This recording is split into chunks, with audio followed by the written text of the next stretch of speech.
Hello friend, welcome to my channel Varsha Vandana blog को आपण मानक स्वागत करुच्ची मु वंदना। आसतु जानिबा रथयात्रा विशेष। श्री जगन्नाथ महाप्रभु स्वाधीन चिंता और चेतनार भावमूर्ति को आम आगरे तोली धरिचंती बोली कहवा यथार्थ। किए तांको नृसिंह रूपरे, किए बामन रूपरे, किए श्रीराम रूपरे तो किए श्रीकृष्ण रूपरे एमिति जहार जी इष्ट से सेमिति देखे। ठीक दर्पण रे प्रतिबिंब भली दर्पण रे जेमिति निज स्वरूप प्रतिफलित होई न थाए से गोटाए आधार सबु प्रतिबिंब को धरी रखे। सेमिति जगन्नाथ एमिति गोटिए सार्वजनिक आधारटीए आउ कोठी खोजी पाइबा नहीं।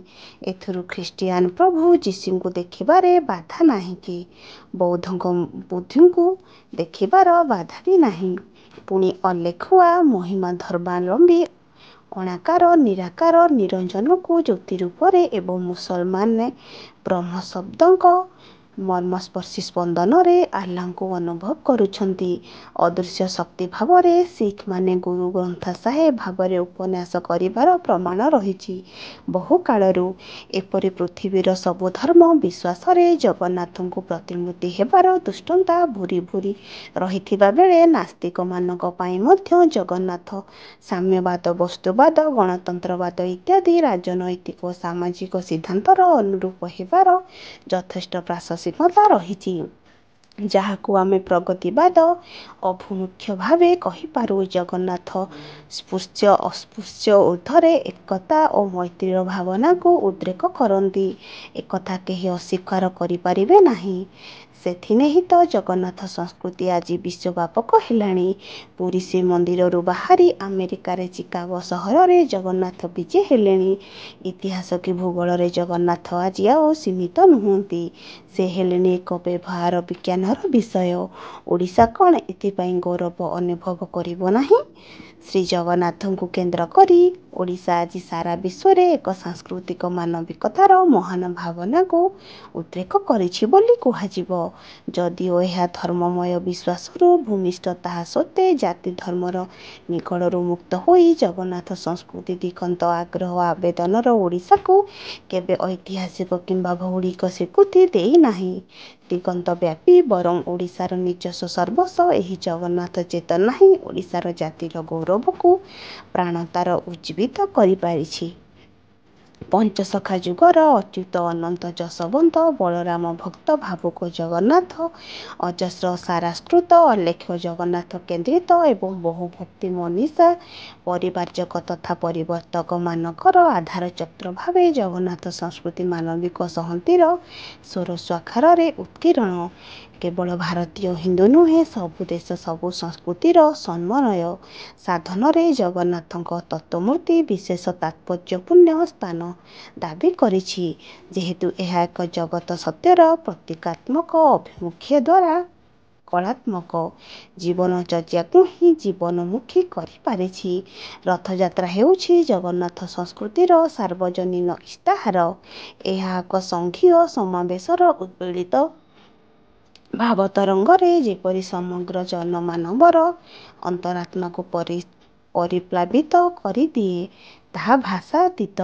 जगन्नाथ कहिले चक्रचक्षु विशिष्ट गोटे प्रतिमा नुहे, यह प्रत्येक मनीष दृष्टि और कंष्टीर इंगित संकेत, जहाको केही जीवन शिल्पी केबे केउ काल बिंदुरे रेखांकित करिथिले ताहा वास्तविक रहस्यमय।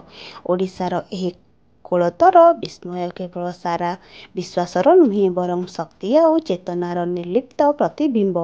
ओडिशार एही शाश्वत जीवनादर्श भारतीय संस्कृति को जुग जुग धरी ऐक्य सहंती मैत्रीर आकाट्य बंधन रे उद्बोधित करि आसिछि। भारतीय जीवनधारा रे जगन्नाथ संस्कृति अपरिहार्य। यह दल मत विश्वास निर्विशेष रे स्वीकार्य। ओडिशा हे जगन्नाथ को नहीं आज भारत प्रसिद्ध केवल नुहे जगत प्रसिद्ध एक दिव्य मानविकतार संदेह दे पारिछि। जय जगन्नाथ जय भारत। एही जय यात्रा हेउछि एक शेषहीन रथ यात्रा। रथपथ एकाकार जगन्नाथ सर्वाकार। जगत जीवनर जगन्नाथ एक दृष्टांत।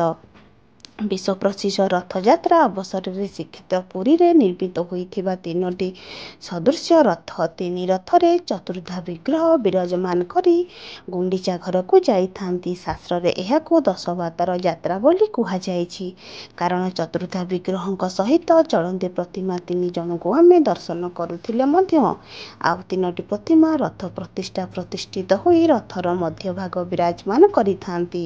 से माने हेउचुंदी नृसिंह वासुदेव एवं जय दुर्गा।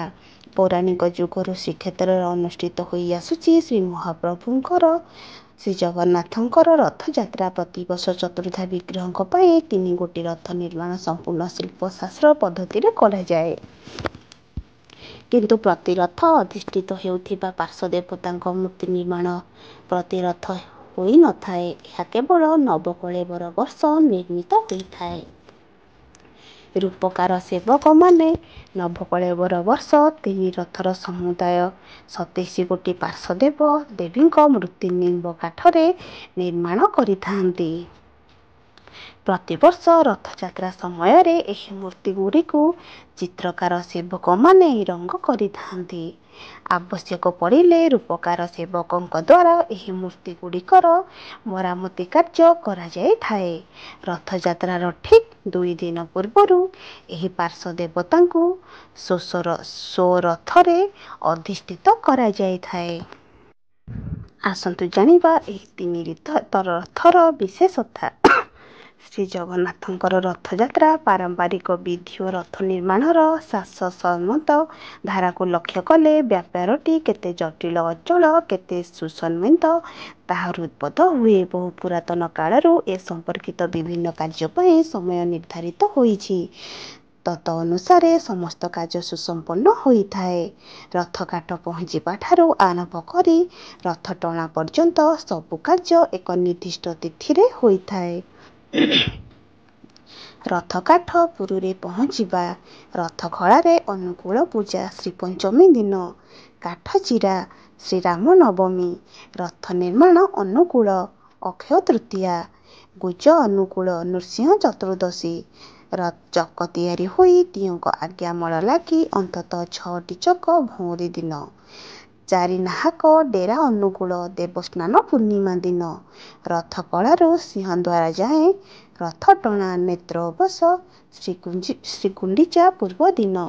रथ निर्माण परंपरा बड़ नियारा। प्रथमे बड़ ठाकुरंक रथ काम आरंभ करा जाउथिबा बेले प्रथमे देवी रथर चक निर्माण हुए। एहा पछरे पारंपरिक मतमत नथिले मध्य वैषयिक मत रहिछि। रथ चक फासी काठरे निर्माण होइथाए। परंपरा दृष्टिरू देवी रथर चक सबुठारु बड़ 12टी चक मध्यरु प्रत्येक चकर उच्चता 6 फुट 8 इंची। रथ मानकर निर्माण रे थिबा किसी विशेषता नंदीघोष रथ महाप्रभु श्री जगन्नाथ जो रथरे विराजमान करिथांती सेही रथर नाम हेउछि नंदीघोष रथ। नंदीघोष रथ अन्य 2टी नाम हेउछि गरुड़ ध्वज बा कपिल ध्वज।